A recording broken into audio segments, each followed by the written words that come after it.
ခန္တီပါရမီကိုမဖြစ်ပါနဲ့အောင်တဲ့အိမ်ရှိရေချမ်းစဉ်အရင်တည်ကြည့်ပါဦးဗါတဲ့ခန္တီပါရမီများအားကြလို့ဖြစ်ခြင်းကြသပါဆိုရင်ကိုလူရဲ့အိမ်ရှိရေဝစဉ်တည်ကြည့်ပါဦးတည်ပါပြီတဲ့2 ရက်လောက်နေတော့အဖုံးပြောက်သွားပြီ3 ရက်လောက်နေတော့ရေဝပါပြောက်လိုချင်လို့ယူရပြီးထပ်ထဲလိုက်သေးတယ်2 ရက် 3 ရက်နေတော့အကုန်ပြောက်သွားဗျာထပ်ထဲလိုက်သေးတယ်ဟိုလူကဘာလို့ဒီတော့ဘယ်လိုလူယူတယ်လဲဆိုချောင်းနေတာဟုတ်ပြီလားဘယ်လိုလူလုံးထားလဲဆိုချောင်းတယ်ချောင်းနေတော့ဟိုလူကလာတယ်လာပြီးတော့ခွက်နဲ့ရေခတ်မျက်နှာတွေသေးဟုတ်ပြီလားပြီးတဲ့အခါကျတော့အိုးမပြီးခြေတော့ပါဆေးချသွားသူလည်းထွက်သွားရောတော်ကွဆိုအိုးပြည့်ခွဲရေချမ်းစင်မှာမထားတော့ဒါကြောင့်ဘုန်းကြီးတို့ပြိဿကြီးရေချမ်းစင်ဓာန်ကိုခံနိုင်ရင်အဲ့ဒါဘာတီးပြီလဲဏိဒန်းစဟုတ်ပြီလားနောက်တစ်ချက်ခန္တီပါရမီဖြစ်ခြင်းနဲ့ဆိုရင်ဘုံစွမ်းလောင်းကြည့်လိုက်ပါဘာလုပ်ကြည့်ပါဘာလုပ်ကြည့်ပါဒါနပါရမီရလူတွေတွေးလောက်ပါပြီဗျာဟုတ်ပြီလားဒါကြောင့်မဟာစီစရောဘုရားကြီးကဟိတေတိနော်မဟာစီအဖွဲ့တွေစုစည်းခဲ့တော့ဖွဲ့စည်းထားတဲ့အသင်းအဖွဲ့အထွန်းရှိတည်ထမ်းဖို့ပရိသတ်ရဲ့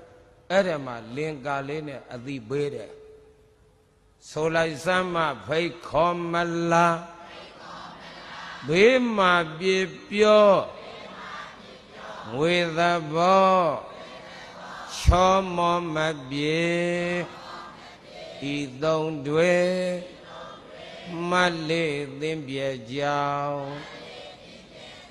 ဖိတ်ခေါ်မလားဘေးမှာပြေပြောငွေသဘောချောမောမပြေဤသုံးတွေမလေးသင်ပြေကြောင်း3 နှစ်ဆိုတော့နှုတ်သေးသဗျနော်အသိရလို့ဖွဲ့စည်းပြီးထားလိုက်တာဖိတ်ခေါ်ရင်တွေ့ပြီလားတွေ့ပြီလားလူငယ်တွေတွေ့ပြီလားဖိတ်ခေါ်ရင်အဲ့ဒီမလာတဲ့လူကဘေးကြတော့ဝေကြီးကလည်းမရှင်းဘူးဟုတ်ပြီလားရှိတဲ့လူနဲ့အလုံးလုံးပြန်တော့လေလက်မခံဘူးအပြစ်ပြောဒီလိုမဟုတ်လားဖိတ်ခေါ်မလားဘေးမှာပြပြောငွေသဘောချောမောမပြေပါတယ်လေဤသုံးတွေမှတ်လေသင်ပြကြောင်းဒါကြောင့်တို့လူငယ်တွေနော်စူးစူးစီးစီးလောက်ပါဟုတ်ပြီလားတယောက်ရဲ့အပြစ်ကိုမရှုပါနဲ့ကျေးဇူးကိုရှုပါဟုတ်ပြီလားဘုန်းကြီးတို့လူမျိုးကလေတယောက်ဘာပြောကြကိုလူတွေလည်းခံမှာပဲခံဘူးလားအဲ့တော့ဒီအပြစ်ပြောတဲ့ဒီလူမျိုးကသီလရှင်ဝတ်တဲ့ဟောသီလရှင်တွေလည်းစုမိရင်အတင်းချတာပါခဏပါတဲ့သီလရှင်တော့ပွားပြီကွာဟုတ်ပြီလားအဲ့ဒီလိုအပြစ်ပြောတတ်တဲ့လူတွေကဘုန်းကြီးဝတ်တော့ဘုန်းကြီးတွေစုမိလဲအတင်းချတာပဲပြောတာပဲဘုန်းကြီးတို့လည်းပြောတာပဲရစရာမရှိအောင်ပြောတာပြောဟုတ်ပြီလားပြောတာသူ့အလုပ်ခံနိုင်အောင်ခံမှာခံနိုင်အောင်ခံရမှာသူပြောတာတည်းကိုမဟုတ်ရင်ပြီးရောဟုတ်ပြီလားဒါကြောင့်ဘုန်းကြီးကပြောတယ်ကျုပ်ကသင်္ကန်းဝတ်လာတာလို့6 နှစ်သားကကိုရင်ဝတ်ခဲ့တာခဏအထိခါကသင်္ကန်းကိုတခါမှမလွတ်ဘူးနောက်တစ်ချက်ပြောလိုက်ဦးမယ်လို့သင်္ကန်းကိုလူတွေပစိုးဝတ်တယ်လို့ကျုပ်တခါမှမဝတ်ဘူးဒါလေးနဲ့ကိုခမရတို့ကျုပ်အနိုင်ရပြီဟုတ်ပြီလားဒီတော့ဘုန်းကြီးတို့ပရိသတ်ရေ ကျိုးတို့သာသနာတော်ကြီးရဲ့အနှစ်သာရကိုသိလို့ဘုန်းကြီးဝတ်ခဲ့တာမဟုတ်ဘူးဟုတ်ပြီလားသာသနာရဲ့တန်ဖိုးကိုသိလို့လည်းဝတ်ခဲ့တာမဟုတ်ဘူးမဲ့ဖို့နိဗ္ဗာန်ရဖို့ဝတ်တာလည်းမဟုတ်ဘူးဘုန်းကြီးတို့အမေကမွေးခဲ့တာ9ယောက်မင်းကလေးကအကြီးဆုံး1ယောက်ယောက်ျား10ယောက်ကျုပ်ကအငယ်ဆုံးအဲ့ဒါကိုရှိကလူတွေဘုန်းကြီးမဖြစ်တော့အမေကငါသားတော့ဘုန်းကြီးဖြစ်အောင်လှုပ်ပါလို့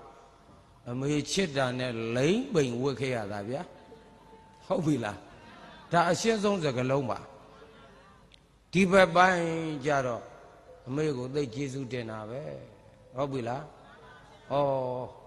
ငါဟာအမေကောင်းကိုကောင်းစွာတွေ့ခဲ့ရပြီပဲဘာကောင်းကိုလူတွေဒီခေတ်အမေကောင်းတွေ့ဖို့မလွယ်ဘူးနော်